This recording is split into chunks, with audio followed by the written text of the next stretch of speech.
আসসালামু আলাইকুম। মোহাম্মদ সেতু ব্লগে সকলকে স্বাগতম। আপনারা সবাই কেমন আছেন? আশা করি আল্লাহর রহমতে সকলেই ভালো আছেন। হাজির হলাম আরেকটি নতুন ভিডিও নিয়ে। আমি আমার ভিডিওটি এখান থেকে শুরু করছি। দেখুন, আজকে দুপুরবেলা একটু ছাদে গিয়েছিলাম কাপড় চোপড় নাড়ার জন্য। দেখুন আজকে কত রোদ উঠেছে, একদম রোদে গাছপালা সব নেতিয়ে গিয়েছে। রোদ আছে, তবে বাতাসও রয়েছে বাইরে প্রচুর।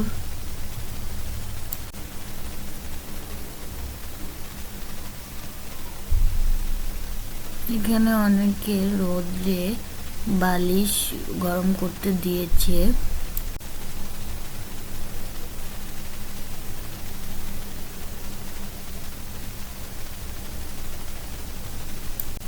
আজকে আমাদের বাসায় খুবই সিম্পল রান্না করা হবে। আজকে রাত্রের জন্য রান্না করা হবে উস্তা ভাজি। অনেকে এই উস্তাকে করলা বলে থাকে, তবে আমরা দুটা বলেই থাকি, উস্তা কিংবা করলা। করলা ভাজি কিংবা করলার যে কোনো আইটেম গরমের জন্য স্বাস্থ্যের পক্ষে ভালো। অনেকে এই করলা খেতে চায় না, কারণ তিতা বলে। তবে তিতা গরমকালে আমাদের অনেক উপকার দেয় এবং আমাদের বিভিন্ন রোগ থেকে রক্ষা করে। তাই গরমের সময় বেশি বেশি করলা ভাজি কিংবা করলা যে কোনো আইটেম খাওয়া উচিত। আজ আপনাদের দেখাবো করলা ভাজি আম্মু কীভাবে করে। তার জন্য এখানে প্রথমে করলাগুলোকে সামান্য চিকন করে গোল গোল করে কেটে নেওয়া হচ্ছে। বেশি মোটাও না আবার বেশিও চিকনও না, এভাবেই কেটে নেওয়া হচ্ছে। করলার ভিতরে বেশি পাকা বিচিগুলো ফেলে দেওয়া হচ্ছে, কারণ বেশি পাকা বিচিগুলো দাঁতের নিচে পড়লে ভালো লাগে না। আপনারা বাসায় কিভাবে করলা ভাজি করে খান তা কমেন্ট করে জানাবেন। এখন মায়ের রমজান মাস চলছে, তাই সারাদিনই কোনো না কোনো কাজে ব্যস্ততা থেকেই যায়। করলাগুলো কাটা হয়ে গিয়েছে। আম্মু এখানে লবণ দিয়ে করলাটাকে ভালো করে মেখে রাখছে। এভাবে লবণ দিয়ে করলা মেখে রাখলে বেশি তিতা ভাবটা কমে যায়। হালকা তিতা ভাব হয়, তখন খেতে ভালো লাগে এবং ভাজি করলে খেতে অনেক ভালো লাগে, বেশি একটা তিতো লাগে না। অনেকে এই করলার তিতোর কারণে খেতে চায় না। এভাবে ভাজি করলে বেশি একটা তিতো লাগে না। লবণ দিয়ে মাখা হয়ে গিয়েছে। এখন এই করলাটাকে কিছুক্ষণ রেখে দিতে হবে। কিছুক্ষণ বলতে আধা ঘন্টা কিংবা 1 ঘন্টা রেখে দিতে হবে। আর এদিকে রাত্রের জন্য খাসির মাংস, অল্প করে খাসির মাংস পাতলা ঝোল করা হয়েছে। বেশি মশলা ব্যবহার করা হয়নি, কারণ রোজার মাসে বেশি মশলা খেলে পেটে সমস্যা হয় এবং রোজা রাখতেও সমস্যা হয়। তাই রোজার মাসে আমাদের বাসায় কম মশলা ব্যবহার করা হয়। আমরা সাধারণত বাসায় মশলা কমই খাই, বেশি একটা মশলা খাই না।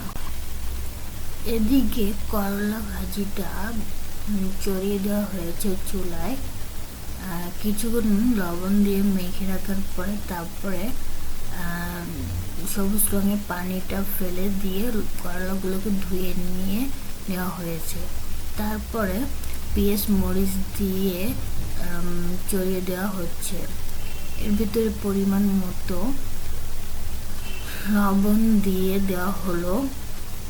তারপরে সামান্য হলুদের গুঁড়া দিয়ে ভালোভাবে নেড়েচেড়ে নেওয়া হলো। এভাবে করলা ভাজি করলে আর কোনো আইটেমই লাগে না। এই করলা ভাজি দিয়েই সব ভাত খাওয়া যায়।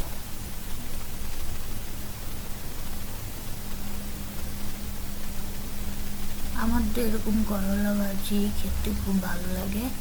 আপনাদের কেমন লাগে তা কমেন্ট করে জানাবেন।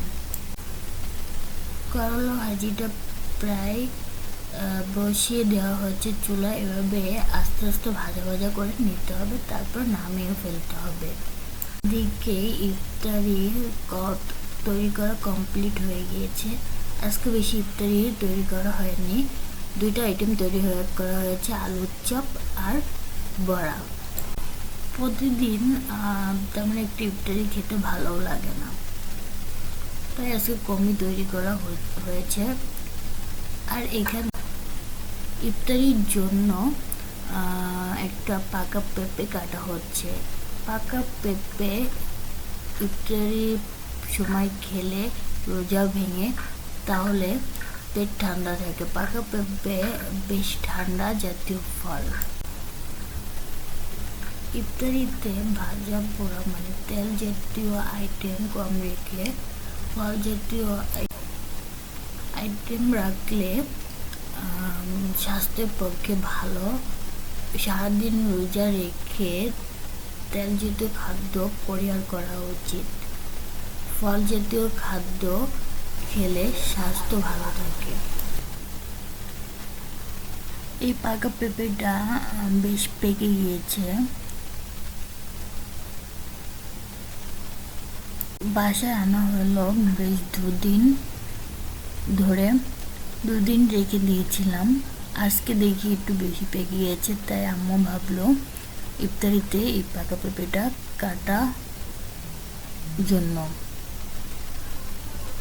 আমাদের বাসায় তেমন একটা পাকা পেঁপে খাওয়া হয় না, কারণ সবারই ঠান্ডার সমস্যা। পাকা পেঁপে ঠান্ডা জাতীয় ফল, তাই এই পাকা পেঁপে খেলে আরো বেশি ঠান্ডা লাগে, সর্দি কাশি হয়। এই জন্য এই পেঁপেটা খুব খাওয়া কম পড়ে। দেখতে দেখতে সবগুলো রোজা চলে যাচ্ছে। আবার 1 বছর পর আমরা আবার এই মায়ের রমজান ফিরে পাবো। ভিডিওটি আজ এই পর্যন্তই। ভিডিওটি ভালো লাগলে লাইক, কমেন্ট, শেয়ার এবং সাবস্ক্রাইব করবেন। দেখা হবে অন্য কোনো একটি ভিডিওতে। আল্লাহ হাফেজ।